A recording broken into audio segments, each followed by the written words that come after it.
Salut tout le monde, bon mardi matin, j'espère que ça va bien. Bienvenue dans la matinale, on poursuit notre série de matinale cette semaine sur le thème de l'anxiété. Chacun de nous en ce moment, on vit à différents niveaux, on combat avec l'anxiété, le stress qui pèse sur les épaules de tout le monde. Mais Paul, dans Philippiens 4, les versets 4 à 8, nous donne des principes et des clés pour non seulement, je pense, gérer l'anxiété, mais aussi arriver à surmonter l'anxiété et à contrôler notre anxiété pour pas que ce soit elle qui nous contrôle. Alors, on poursuit notre étude de Philippiens 4. Alors, aujourd'hui, notre verset, c'est Philippiens 4, le verset 5, alors que Paul va dire ceci: « Que votre douceur soit connue de tous les hommes. Le Seigneur est proche. » Le titre du partage de ce matin, c'est « L'anxiété et nos réactions ». Paul est en train de dire, qu'est-ce qui devrait nous caractériser? À quoi les gens devraient nous reconnaître? C'est à notre douceur. Et je ne sais pas si c'est comme moi, mais ce n'est pas toujours le cas. Dans ma propre vie, ce n'est pas toujours la douceur. Mais qu'est-ce que Paul est en train de dire? Qu'est-ce qui devrait nous caractériser? C'est la douceur. Que la douceur soit connue de tous les hommes. Je ne sais pas si tu as déjà remarqué à quel point le stress et l'anxiété viennent altérer puis viennent influencer nos réactions puis nos comportements. As-tu déjà remarqué à quel point, lorsque tu es stressé, tu ne réagis pas de la même manière que lorsque tu n'es pas stressé? Ou lorsque peut-être tu expérimentes un épisode d'anxiété, as-tu déjà remarqué à quel point ça influence la façon que tu vas parler, la façon que tu vas réagir, la façon que tu vas te comporter? Le stress et l'anxiété, ça influence beaucoup nos comportements. Puis sous le stress, là, on peut avoir tendance à faire plein de choses qu'on n'a pas tendance à faire autrement. Pour plusieurs personnes, lorsqu'on est sous une période de stress, on peut expérimenter qu'on veut juste s'isoler, tu ne veux voir personne, tu veux parler à personne. Pour d'autres, ça va être de la colère. Moi, personnellement, lorsque je suis sous pression, je deviens très, très impatient. Je n'ai pas de patience. Lorsque je suis anxieux, je n'ai pas de patience. Je deviens même un peu frustré, colérique parfois. Il y en a plein de réactions comme ça. Pour d'autres, ça va être qu'on veut manger, on essaie de gérer l'émotion en mangeant, en s'isolant, en disant des choses parfois qu'on regrette. Souvent, ces choses-là, ça arrive lorsqu'on est sous pression, lorsqu'il y a du stress ou qu'il y a de l'anxiété. Puis, malheureusement, parfois, on va blesser des gens autour de nous. On va dire des choses, on va faire des choses qu'on va regretter. Pourquoi?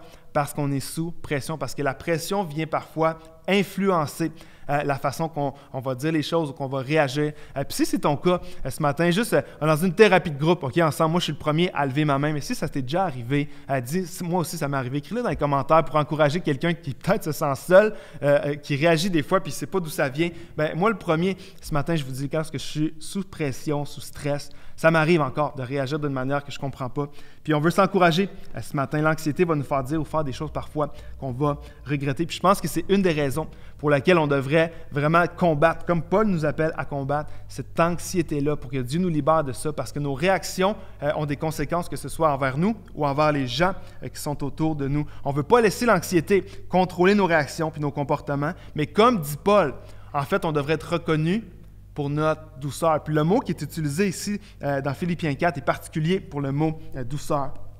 Littéralement, ça veut dire comme une réaction qui est au contrôle, comme si la maîtrise de soi devrait être ce qui nous caractérise, ou une réaction qui est tempérée. C'est ça que le mot veut dire. Une réaction qui est mature, tempérée, qui est au contrôle.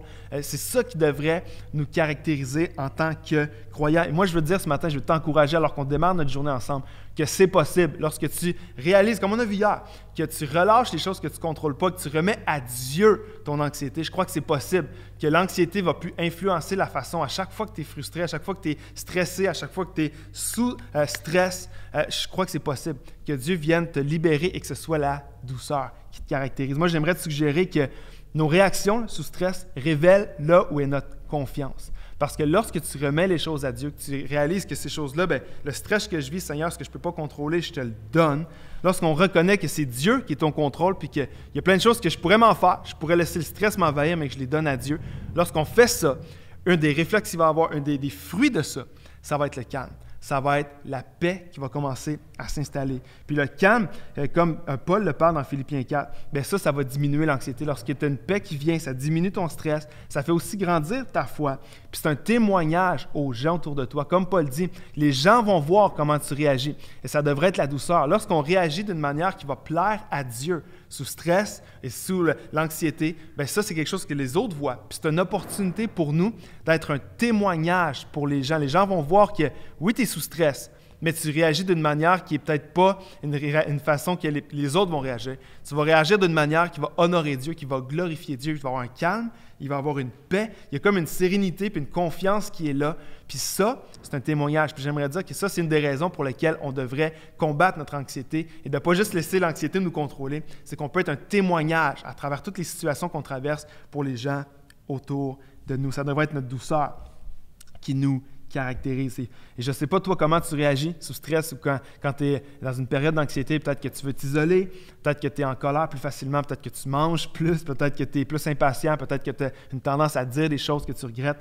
Mais moi, je veux dire ce matin, je crois que c'est possible que Dieu vienne dans notre situation et vienne changer ça. Je ne crois pas que tu es condamné à réagir de cette manière-là jusqu'à la fin de ta vie. Je crois que lorsque Dieu vient, puis c'est un combat de tous les jours, on va être honnête, ce n'est pas une prière d'une journée qui change pour le restant de ta vie, c'est un combat à chaque fois. Mais à chaque fois qu'il y a une période de stress, à chaque fois qu'il y a une période d'anxiété, lorsqu'on remet ça à Dieu, je crois que c'est possible qu'il vienne et qu'il vienne changer ces comportements-là en nous, en commençant par relâcher ce qu'on ne contrôle pas, puis à inviter Dieu à venir dans nos situations et venir changer ces comportements-là. Alors, je vais prier pour moi. En premier, j'ai besoin de cette prière-là, mais je vais aussi prier pour toi, qu'à travers tout ce qu'on peut vivre dans le stress, mais que Dieu vienne et vienne changer nos réactions et nos comportements. Alors, Seigneur, merci parce que je crois que ce n'est pas impossible que tu viennes changer nos comportements. Pour plusieurs qui écoutent ça ce matin ou aujourd'hui, ils ne voient pas comment ils pourraient réagir autrement. Ça fait tellement longtemps qu'ils réagissent de la même manière, mais Seigneur, moi, je t'ai pris pour eux.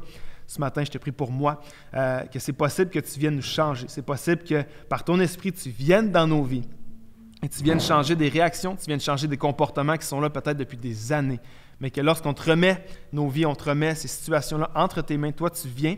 Et comme Paul dit, ça va être la douceur, ça va être le calme. Alors, je te prie pour chacun de nous, qu'on puisse faire des témoignages pour les gens autour de nous, qu'à travers le stress et l'anxiété, que nos réactions viennent t'honorer, que nos réactions te glorifient. Alors, je te prie pour chaque personne de l'autre côté de leur écran aujourd'hui. Viens faire cette œuvre-là dans nos vies. Change-nous pour ta gloire. Dans le nom de Jésus. Amen.